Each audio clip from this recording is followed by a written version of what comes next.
Hey, podcast listeners, it's Ria Wong with you once again with Nonprofit Lowdown. Today, I am so excited to speak with my friend Yamilee Toussaint Beach. Today, we are going to talk about exponential growth, not linear growth, not multiplicative growth, but exponential growth. Yamilee, welcome to the show. She is the CEO and founder of STEM from Dance. Let me say that again. Take it from the top. Hey, podcast listeners, it's Ria Wong with you once again with Nonprofit Lowdown. Today, I'm excited to welcome my guest, Yamilee Toussaint Beach, who is the CEO and founder of STEM from Dance. And we are going to be talking about exponential growth, not linear, exponential. Yamilee, welcome to the show. Thank you, Ria. It is an honor to be here with you. Well, I know you and I have chatted for a while and we've been trying to get this together. So I'm glad we're finally making it happen.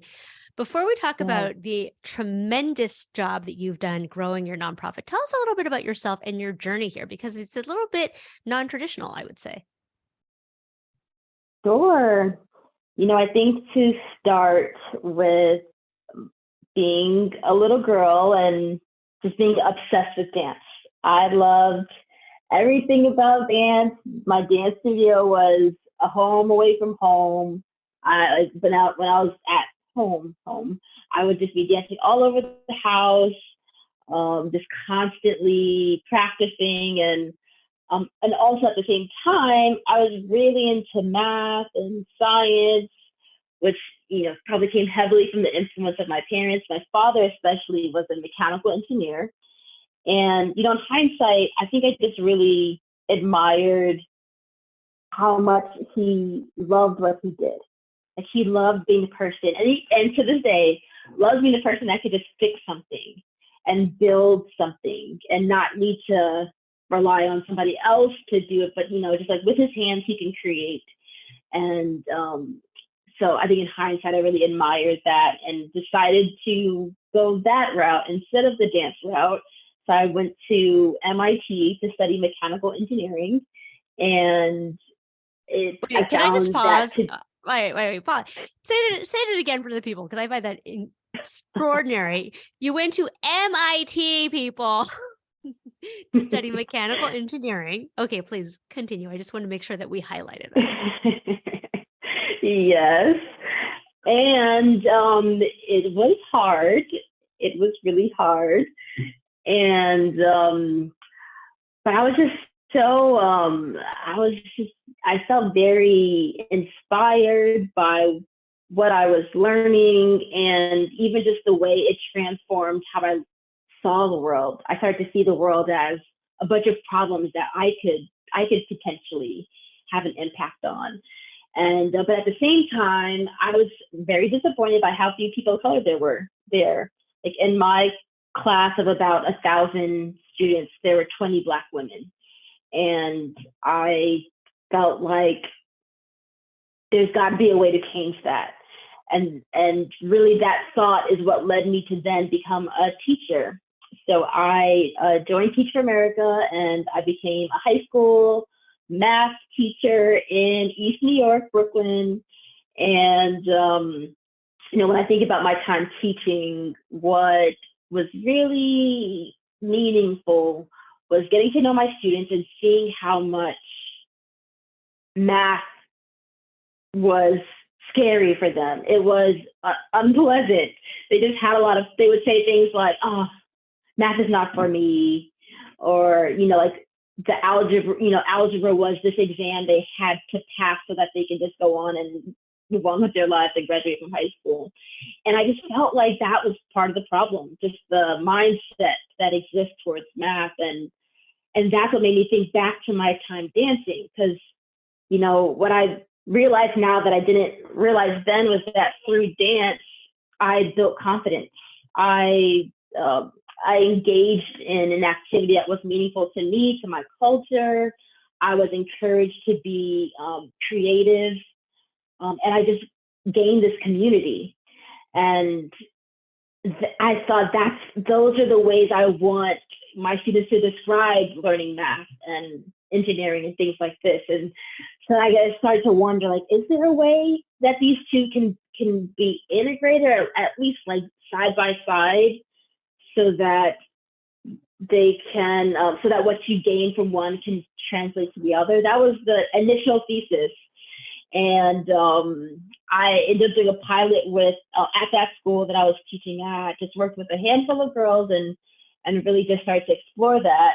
And I know we're going to talk about my journey with the organization, but I'll say today, kind of fast forward today, 10 years later, STEM from Dance still exists, and not only exists, but is thriving. And really what we do is create an experience where girls of color specifically can create dance performances that incorporate technology. So imagine costumes that light up, or a backdrop that they code with animations that mirror their movement. So we're looking for these interesting ways for them to do both dance and STEM in a way that excites them to pursue that in the future. I love that so much because, I wouldn't necessarily think about STEM and dance being connected. And so it's so Mhm. fascinating to me how you've married those two passions of yours and it's really working. I mean, I've had the honor of seeing your girls in action. And I think I last saw them and they helped me code some stick that they use for dancing. And let me just tell you, that's really hard. I was like, kudos to you, friend. So talk to us a little bit. So your STEM from Dance is 10 years old. Walk us through the last 10 years. And before we started recording, you and I were talking about some numbers. So give us a sense of where you were back in, let's call it 2019, and where you are today in terms of organizational budget. Sure. Yes. In 2019, we had raised $350,000, and the following year raised 900,000. So we saw this 3x growth. And let's see, last year we're at a $1.5 million budget, and this year we're projected to raise 2.25 million. And since it is our 10th anniversary, we have a goal in the next 10 years to be a $10 million organization. I love that. And just to be clear, this is all private money. You're not taking any, big federal grants or anything like that. Is that right? No, no big federal grants. That is astonishing. And so for folks listening out there, it's so interesting because Yamilee, when I was running my nonprofit, I always had this idea that, once I got to the million, life would be perfect. Like it's all good on the other side Mm-hmm. of $1 million. Talk to me Mm-hmm. about what you've learned as far as different thresholds. Like, did you have that idea of after $1 million, everything is golden and we're all good and we don't have to worry anymore? Absolutely, absolutely. The $1 million mark definitely was a big goal, and I'd say now that I'm on the other side of it, and I think the need just continues to grow, and it's like it becomes a different type of organization, and also the work leading it also changes. I find that I could see ways I'm thinking about challenges differently. I'm planning differently. I'm having different kinds of conversations. And so I think what I didn't necessarily anticipate was how I thought it would just be like a bigger organization with more money, but it also comes with a shift in mindset and responsibilities and work that in many ways I welcome. Okay, I love to dig into this because I think, you know, not to be stereotypical about it, but a lot of times we see founders who have a hard time with scale because if they start an organization, it's because they really love the program, right? And Mm-hmm. it seems to me that once the organization grows, your responsibility grows, your area of focus grows. You have to shift what you're really doing day to day. So, can you walk us through some of those shifts from 2019 to today? Like, what does that mean in terms of leadership, in terms of staff, in terms of how you spend your time? Mm-hmm. I think one of the biggest things I noticed as a difference um, is an investment in sharpening my axe. Um, the I think the link Abraham Lincoln quote that, if you give me 6 hours to chop down a tree, I'm going to spend the first 4 sharpening my axe. And I think about ways that I started to spend more time thinking about how I'm communicating the mission, because it is, a bit non-traditional, different than what exists. It has taken a lot to learn how to get people to understand it. And I found that when I spent more time working on how I'm talking about it, we had a greater success rate when it came to like foundation grants and such, like getting multi-year funding instead of like a small one-time gift. I think also with strategic planning, I love a strategic plan. It is more than a document. It is, I refer to it, I talk about it constantly throughout the week, throughout the whole 3-year period. I'm like constantly, it is my anchor. In a way that in the past, like it was like kind of a nuisance to have to spend the time to build something like that. Where now I think differently about planning, and then also coaching, just really surrounding myself with people who can show me the way, who've been down the path already, and just having access to people and spending time with them in ways that I wasn't before. And I'd say one more thing is I think about the choices that I've been making as far as where to invest the funding we've been getting. It's been really amazing to be able to grow our team. Back in 2019, we're a team of three full-time staff, along with our part-time instructors. Now we're 11 full-time staff, and it's just amazing to see what we can do with more people.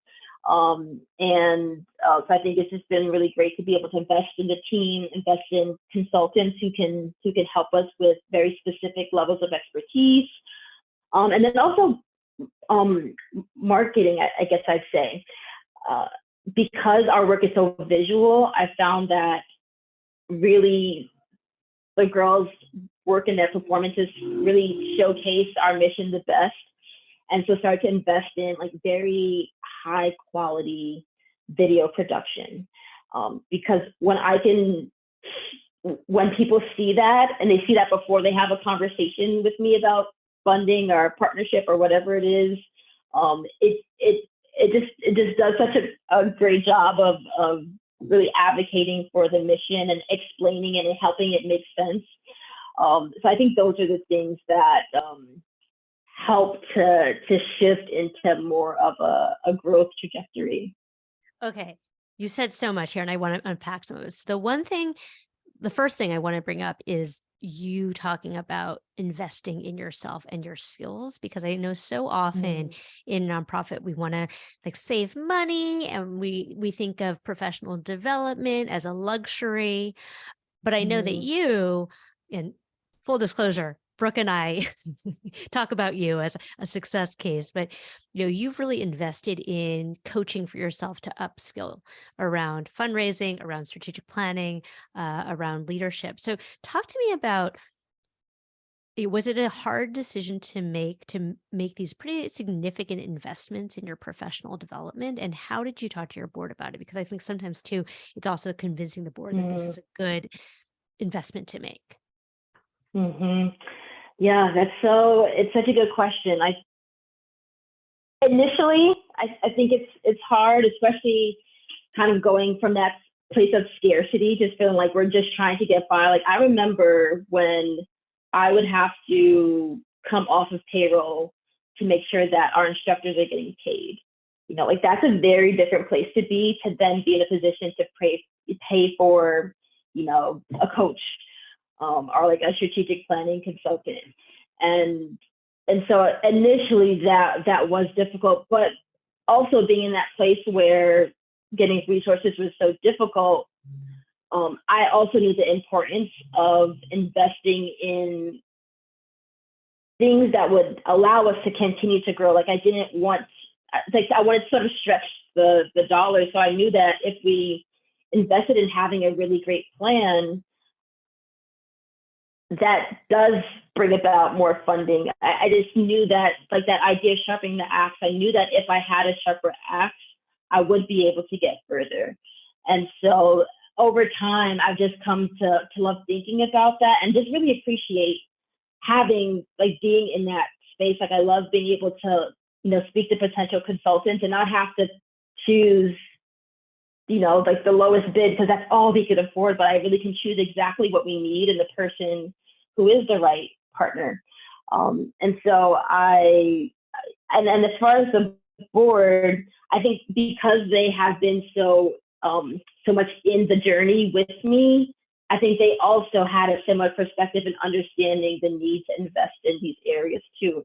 I would go to my board chair with questions that he had no background in, and so when we came to a place where we could invest in somebody who had that expertise, he was all for it because he knew that he understood the need and the gaps that we had. And so I'm, like, very grateful to say that, like, a lot of the choices we've made and how we've grown, like, the board has just been in lockstep with me. That's so great. So I just want to highlight this for folks who are listening. I often say when you're thinking about expenses, there are three things that an expense should do. It should either A, bring in more money, B, give you back your time, or C, increase operational efficiency. And so it sounds Mm. like you've been very strategic about making investments that are really ROI positive, right? That have brought in more money. Let's talk about the marketing piece because I think that's the other piece that I think is Mm, really interesting. You know, as nonprofits, I think we're coming from this mindset of like, we'll do it cheap, right? So we'll you're right. use, the iPhone pictures as opposed to really investing in the beautiful photography, or we'll, get some one of our students to video something as opposed to really investing in high quality marketing. How have you thought about that expense and the ROI for that? Because I can see a Mm. world in which people would think, well, that's overhead costs and like that's a, you know, that's not a responsible use of the funds. Talk to me about how you thought about that. Yeah, I I mean, quality matters a lot to me, just personally. I think the quality of something can be, it could validate the idea, it can attract people towards it.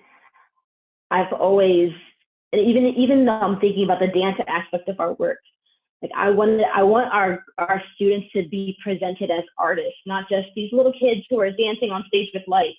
They are artists, and their work deserves to be treated in a way just like, imagine, like, the pictures of Alvin Ailey dancers that we see. Like, I envision our students being portrayed in this really beautiful way because what they're doing is making art. They're making really amazing things, and so I love what it feels like when our students walk into, like, a beautiful theater and, like, this theater is for them, like, they're getting an audience for them. There's something that feels so special about that. And so I think part of it is creating something really special for the students, for them to have this keepsake of this really beautiful video that they can remember and be proud of being part of. And I think also, I mean, I've seen the response to people when they go to our YouTube channel and see the videos, and really sometimes it can take your breath away just seeing how beautiful the work that they create is. And so the dollar amount also takes my breath away when I see how much it costs to produce these videos. But I think it's so worth it because, like you said, it's more than it's not just an ROI in it that yields more opportunities, but it's also something that returns something for the students and their families as well. So it's like a win-win. Yes, and I still, to this day, when I go back and see videos, I still am touched by it. So I think it's just such a valuable communicator of the mission. Yeah, I love that. Talk to me about this because I found myself in a similar position as I was growing, where because my time by necessity had to be taken up with less of the program stuff and more of the meeting with donors, managing board members, HR, finance, etc.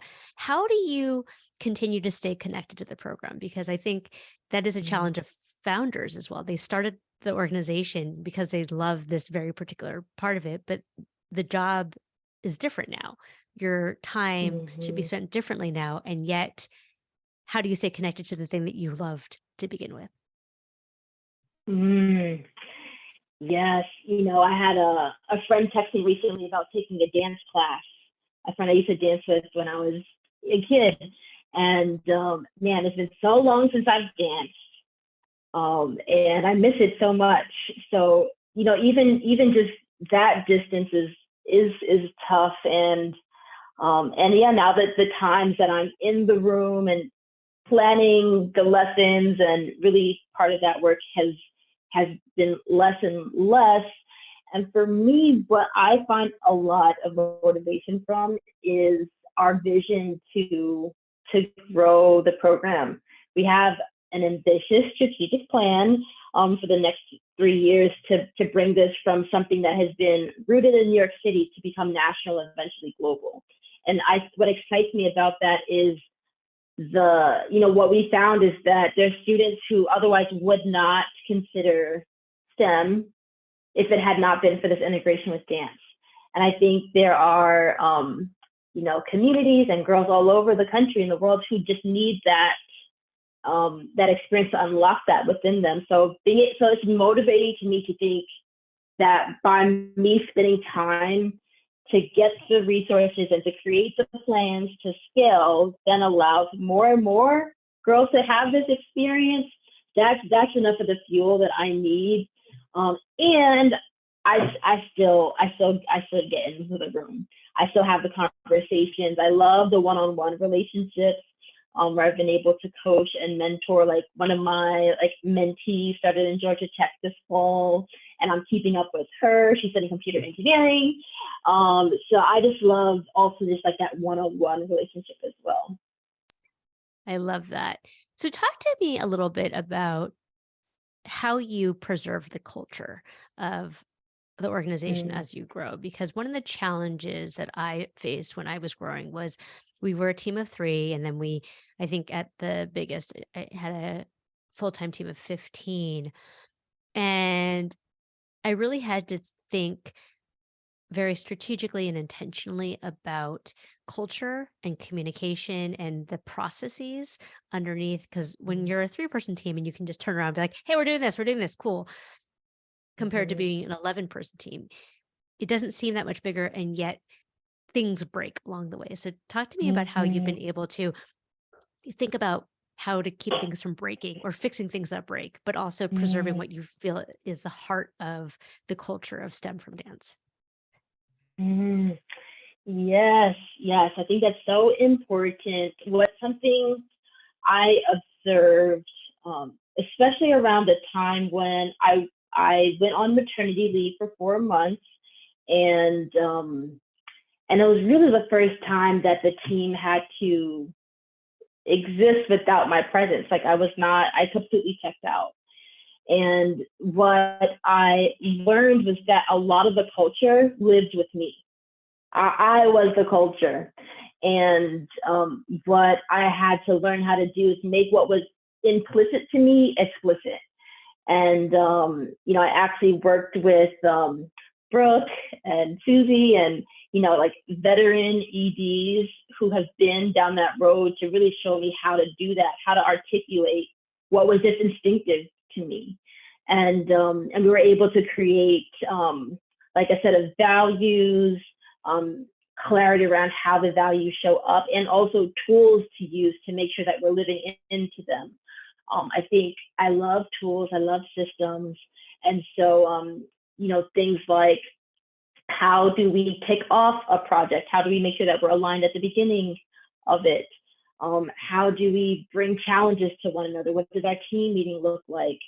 So thinking a lot about the codifying a lot of the practices into tools also help to sort of have these things live on outside of me, especially as I went from managing everybody on the team to only managing some people on the team. And then one more thing that I that I really enjoy is that I've been able to maintain a one-on-one relationship with everybody on the team. And sometimes that's just like having a touch base every other month, or every 3 months. But I feel like it's important to me to be able to still listen to what's happening so that when there are needs to tweak and change, I'm in tune with it. It's not happening, without me being aware of it. And I feel like it's something I'm still thinking about as we continue to grow, is how do you maintain that? Because I think when I think about our staff experience, that has been a highlight, is the culture. And it's a reason why a lot of people have stayed with the organization for a number of years. And I want to keep that. I don't want to sacrifice the culture for the growth. Oh, I love it. I don't want to sacrifice the culture to the growth. That is tweet, tweet. Let's put that up there. Let me change tack a little bit because it says Nonprofit Lowdown. I love talking about the money. So I imagine as an MIT graduate in engineering, you were not trained in how to fundraise. I'm wondering, Correct. can you talk to me about the mindset shifts that you had to make to go from this, tiny little non-existent budget to a $2.25 million budget where you're making big asks, you're talking to donors for six-figure gifts, I imagine. What did you have to do internally to be comfortable being in those rooms? I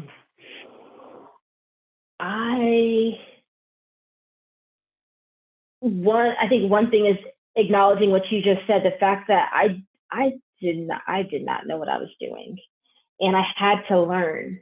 And I think what I've appreciated the most over the years are the people that I've been able to just surround myself so I can see it. I felt like I had to see it and hear about it and talk about it over. It wasn't a one workshop kind of thing. I needed people to kind of come alongside me and say, like, this is how I would handle this, is how I would approach this, or how I would phrase this email. Because what I would naturally do, I realized that somehow unconsciously I got the message that the way that you communicate with funders is you're very buttoned up, and you present this very confident and like Loctite front. And what I learned is that it's conversations, it's building relationships, it's getting people to know who I am. I could show up and just be me and not feel like I have to be this other person. And I feel like the more comfortable I got in building that relationship and keeping in touch with people, all these things that I heard about, but once I did it, I started to get it. Like, oh, it really is about building a relationship. And those are my favorite, like funding stories, are the people who I've just gotten to just get to know who they are. And I could text you. I could let you know. I think about during the pandemic, because it was during the pandemic that we saw a lot of this growth. I'm letting them know what challenges we're facing. And I didn't know that at first, that's how you engage with people. And even just, sometimes it's like uncertain, like, okay, how much am I asking for and all this? And it's like, wait, I could ask about that information. I think there was this dance that I was playing that other people weren't dancing with me. There wasn't a harmony there. I think once I learned how to just be a human and relate to funders, that I started to see a shift in how it felt to do the work. It didn't feel as intimidating. It just felt like, again, like I'm just getting to know somebody, and we're talking about, and we're also being clear about the need, like not being hesitant to showcase like what we're doing well, but then also like, this is like, we actually do need money, and this is how much of it that we need. Just like not being hesitant to say it so clearly. So those are a few things that I feel like was a huge shift for me. Yeah, as you're talking, I'm just vividly remembering my own shift because folks who've listened to this podcast know I was a 26-year-old ED, and I think it was a lot of insecurity on my part that I felt like I had to be very buttoned up, and I think that I had a lot of perceptions about what people thought about me. I mean, I was a young ED. I also looked very young, right? So I felt like I had to overcompensate for that. And so it took me a while to really just loosen up and let people in and be myself. And I found I got into flow so much easier than when I was like pretending to be somebody I wasn't. All right, last question about Yeah, and money. Oh, sorry, go ahead. okay. I was just going to add that, I feel like some of the insecurity for me came from the place that the organization was at. I always dreamed big about where we could be. And so knowing that we didn't have large numbers or we didn't have, like these accolades that I wanted at the time, that also caused me to be nervous. Like, oh, like what if they uncover that, we're only in X number of schools? And I think also just starting to get more comfortable with just talking about the challenges because it points to the need for the funding. So just also acknowledging that was hard for me, is to just like be able to share some of those challenges.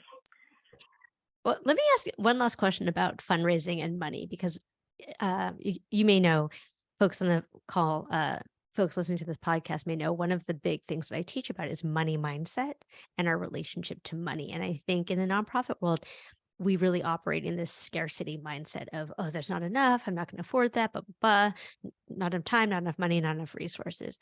I'm wondering, have you thought about that, and have you made any specific shifts to move yourself into an abundance mindset? Mm, yes, totally.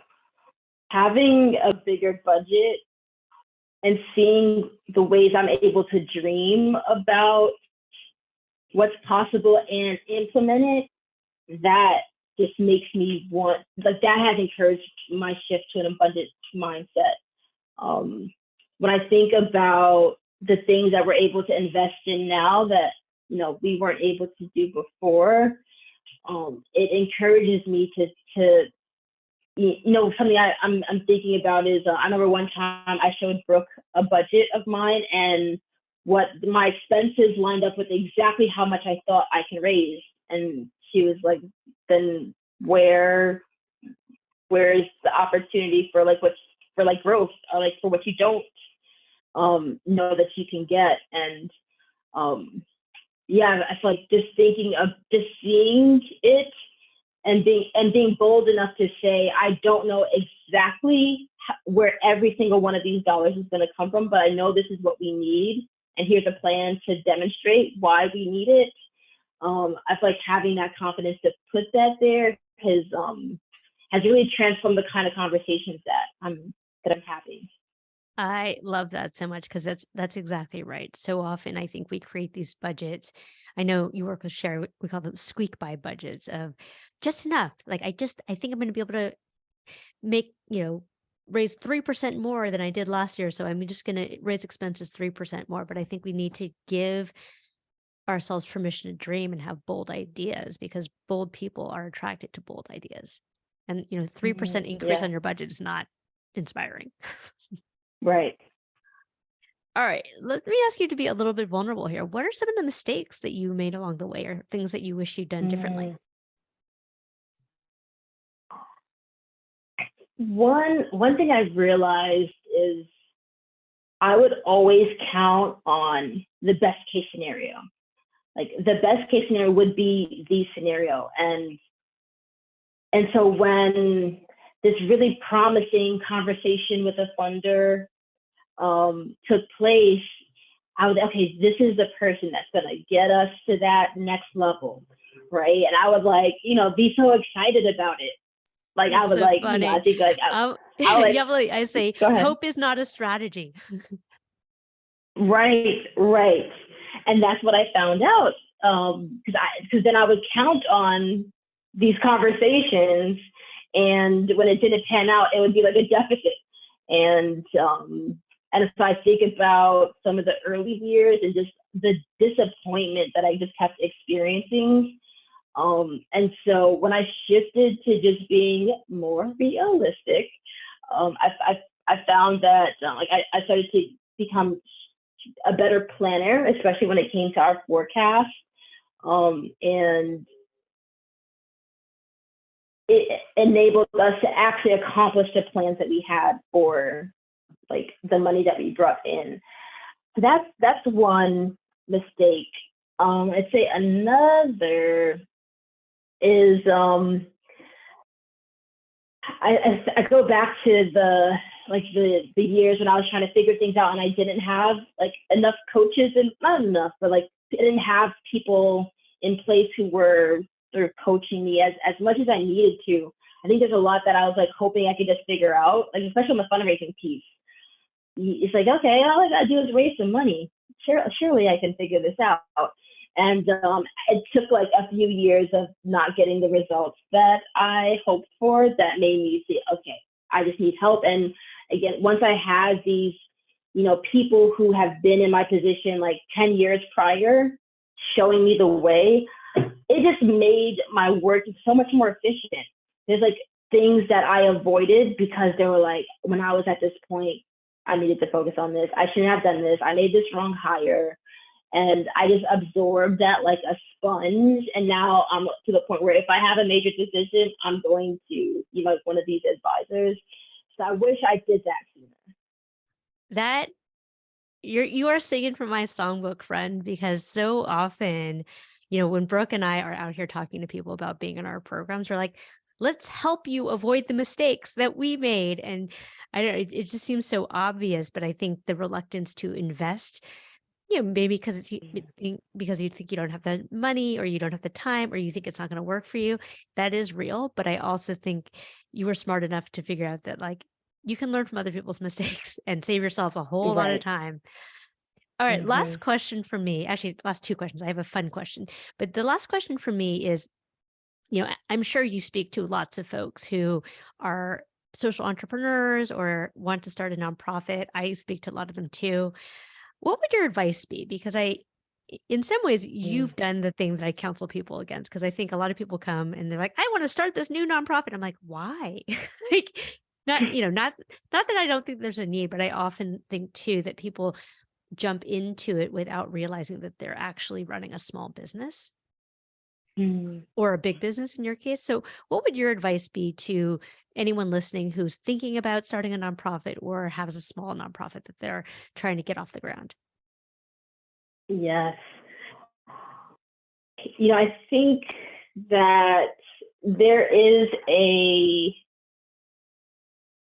tendency to, when you have an idea, to want to plan a lot, and I find that people can get stuck in the planning, like, okay, like figuring out a name and making like a 20-page business plan, and wanting to apply for 501(c)(3) status and all these things, when I think what's most important is just figuring out like what is the idea and giving it a go in some kind of small way.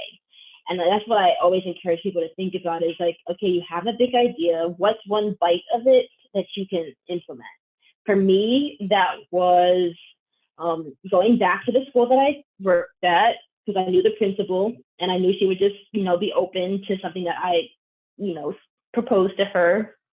I had 6 girls. It was in a classroom. It probably cost altogether $200. It was just me. I didn't need a team. I didn't have a lesson plan for every day. I had plans, but it wasn't, like an official lesson plan. And I just learned so much from doing that over the course of 6 weeks. And doing it gave me the momentum to do it again. And it also gave me a lot of credibility, because I was the person who not just had an idea, but I had an idea and I implemented it. So I just encourage people to sort of like get out of the Google document and get on the ground and like start to do some of the work. And then secondly, I've been doing a lot of reflection since I've been doing this for a decade. And I think something that has sustained me, especially during seasons when I wasn't getting paid and I wasn't sure exactly, how it would turn out. What really helped me was being very clear on my purpose and my why.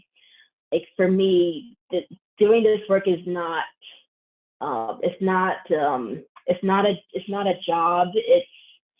It's my purpose.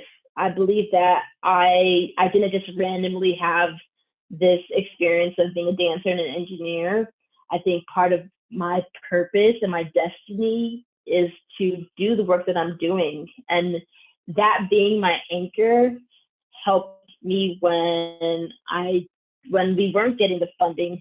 When I'm 5 years in and it's still a struggle to raise, $100,000. So I think it's really important to just have an anchor because it's going to get difficult, and it's like just make sure you know what that why is. Yeah, that's so good. So a couple things that you said, I just want to make sure we lift up here is having a minimum viable product, so to speak. So before you Right. build the whole thing, test the idea out to see if there's traction. So I think that's really Right. wise. And the second thing you said is continue to show up. So I don't know. To me, it's a little bit of a creative tension, right? Because on the one hand, you stuck it out and people now see where you are 10 years later, like, oh, $2.25 million, but they didn't see the first 5 years where it was like slogging. So I do think that there is something about, you know, putting in the time, getting the flywheel moving. And then I also think that there's something about strategic quitting, right? Like there's also Mm. for every one nonprofit that makes it, there are five that don't. And so I guess I would also say, not to be a pessimist, but I would also say that there is a point at which you have to consider, like, is this nonprofit the right path to go on? Is it the right thing? Is it what the Mm. world needs? So I don't think that there's a clear answer. I think everyone has to kind of suss that out for themselves. But I do think there is a tension there between like being persistent and also maybe persisting on a cause that isn't going to work. Totally, totally. And I think that's part of the difficulty of this journey is you don't know the outcome. I didn't know I would be, sitting here with you today. Um, and I do think it's important to pay attention to that. For me, I had indications along the way, and not just like my parents saying like good job, keep sticking with it, but like actual indicators that it was worth taking another step. But I will say that I was always open to it not being the right solution that the world needed. So I do think it's important to be conscious of those indicators if they're present or not. What kind of indicators were you looking for? Reasons to see that the mission was actually effective, because part of it was kind of a thesis. Like I think that if you put dance with STEM, it will have an impact, and I would see things like our stakeholders, like schools, parents, students, speaking to the transformation. So while like I couldn't point to like a quantitative result, I could hear about the transformation and at enough of a volume to think, okay, there is something here. And when there were issues, I could see a solution. I could see a change, or even hearing input from like people who like have been in the industry or the field, like certain people saying that there's merit was enough. And I think also there would be like one or two funders at a time who would invest in the work that like financially just kept the organization like afloat. So I would say if we got to like that 7 year mark and we were still sort of flatline, I guess like the growth financially also was like an indicator for me. Oh, that's so good, Yamilee. Okay, last fun question. If you had a billboard, a metaphorical billboard that you could communicate anything to the universe, what would be on your billboard? Mm, dream big. Dream Period. big. I love that. You know what? Yes. And what I Yes. love about you, Yamilee, is you're an artist and a scientist at the same time. Like as you're talking about organizational building, I can hear your engineer mind working. You're like, okay, if this, then this. Like this is the structure we're going to build. This is what we're going to test. These are the results we're going to see.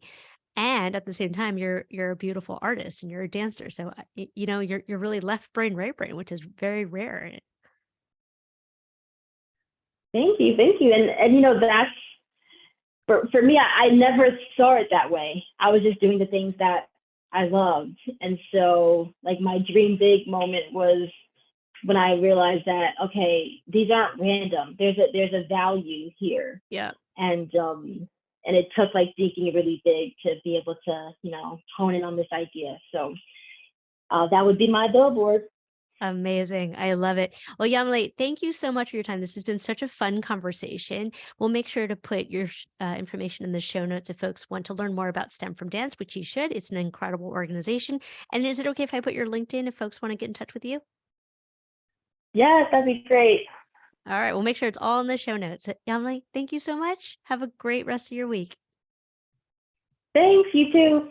Take care, everyone.